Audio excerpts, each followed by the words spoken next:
Can anyone tell me the difference between a mid intro and an anti-climax? It's just noise.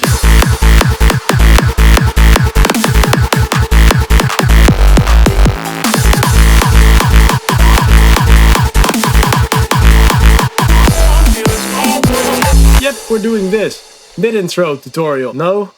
Anti-climax tutorial. That's not. Or a rawstyle drop. But some melodic songs also have this.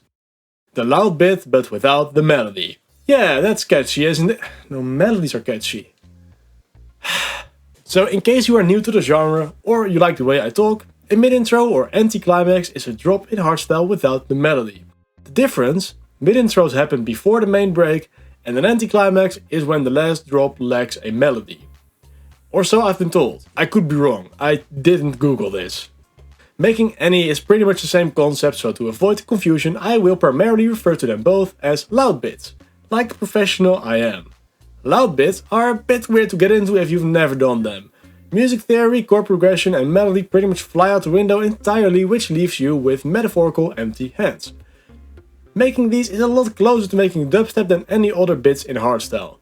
Think about it, if you ignore the bass, what is the difference between making dubstep growls and screeches? And now if you include screeches, the bass in dubstep is the main rhythm maker, and this drives the song. In hardstyle our kicks do that, but kick rolls can be used to actually add drive in a rhythmic sense, the same way dubstep basses do, to add some contrast to the otherwise repetitive nature of the kicks. We like that contrast, which is why techno is so boring to us. Kill me in the comments. There are three basic elements you need to understand when making these loud bits. The first concept you should be familiar with is rhythm, aka dance juice, aka flugel. Just like melody writing, this goes way easier if you allow yourself to move. We make dance music, and if you, the creator, fail to shadowbox on your own song, you can be sure no one else is able to dance to your music. This is really important when making screeches and such, but even more so with kick rolls. So dive with me into FL Studio and see how and where you can go wild. Rhythm is a weird thing to talk about, because you can do pretty much anything as long as it fits. What I mean by that is, if I have something weird going on, I should at least kind of accommodate around it. Lead into it, if you will. Play with kick rolls all you want, but keep in mind you are making dance music. I want you to fucking shadowbox on the music. Or whatever that air fisting thing is called. If you don't bob your head like a bird giving a blowjob, something is off. If you get out of sync easy, your rhythm is off.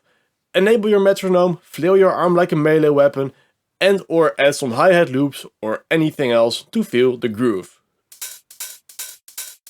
Triplet and doublet is something to keep in mind as well. Even with this you have a bit more freedom than you'd expect. You just need to make sure you can dance to this. So again, lead into it. If you struggle with this, even after these golden tips, not to worry, I find it's helpful to recreate kick roll patterns from songs you like to get a deeper understanding of why they are better than you, to understand why they work. While I could try to analyze some theory behind this, I think it's more important to physically involve yourself in the music. This way, most things feel a lot more natural to you.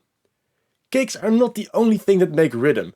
I use a lot of secondary drums in my kick rolls and even during the normal bits. Hi-hat loops again really help to add depth to an otherwise dull bit. Snares can add some freshness into your kick rolls, breakbeats or whatever the hell this is can also add quite the whimsical touch, and to some extent this even goes for synths. Kick rolls leave a lot of room for creativity. To prove a point, you can play with just pitching the tail like a normal kick, you can pitch the punch any way you like, and you can even add an automation clip for pitch in a kick roll. And you can apply any effect you'd like. These FX kicks are heavily distorted and some have a low cut. And this one has a tape start and tape stop just to add to the groove.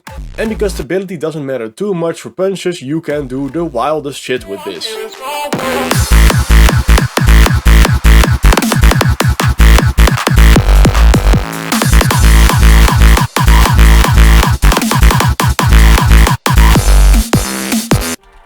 The second thing you need to know is managing energy. What you don't want is people losing their fucking mind in the first half of your mid intro and then get disappointed because you blew your loads prematurely, making the second round feel floppy.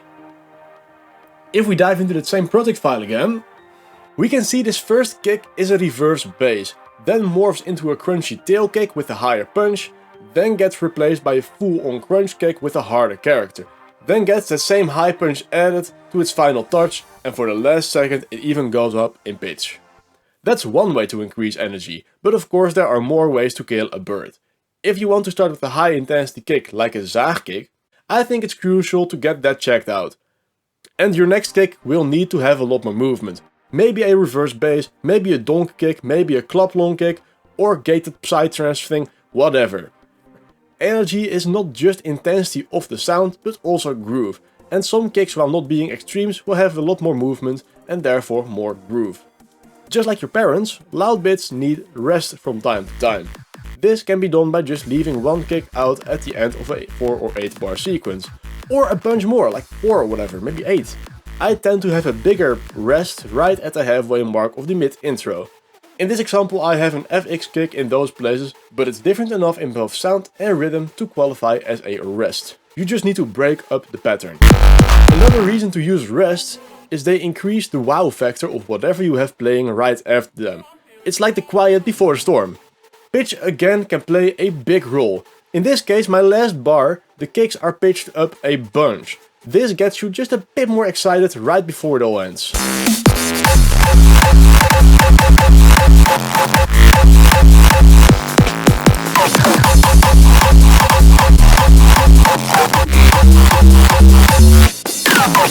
The third and last thing you need to know is how to blend this loud bit into your song. If you have a vocal, you can quite easily work with that, either with vocal chops or like a switch back to the vocals. However, this also works wonders with other aspects in your song. Melody bits with full leads or any other instrument, maybe arps or any other notable sounds in your song. Anything goes if you spend enough time on it. In this project I tricked you all. I don't want to ruin the magic, but this mid intro is not part of any song. Yet. If you are smart enough to do this in a full song, you can reuse a lot of elements in the loud bit. Think about vocal chops, maybe some melodic bits or fake references to the melody. Arps work wonders if you modify them so they don't clash with your kicks, and more. If you go back to that rest element from the previous point, this is where you can play out a lot more elaborate part of your track. I kept the screech deliberately vague in this video, as there are 1000 ways to do these and I can't summarize them all in a mid-intro kickroll video. In this case I went with a random noise lead, see the last tutorial. I added kickstart for some groove, and to make this extra groovy I added this kHz trance gate thing. Imagine how cool it would be if I used the same rhythm in a break, then have it come back in the mid intro like this.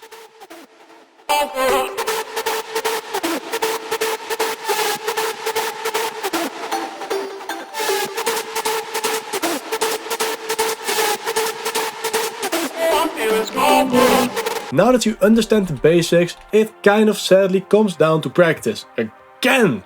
God, I'm so repetitive. I should make techno, don't kill me.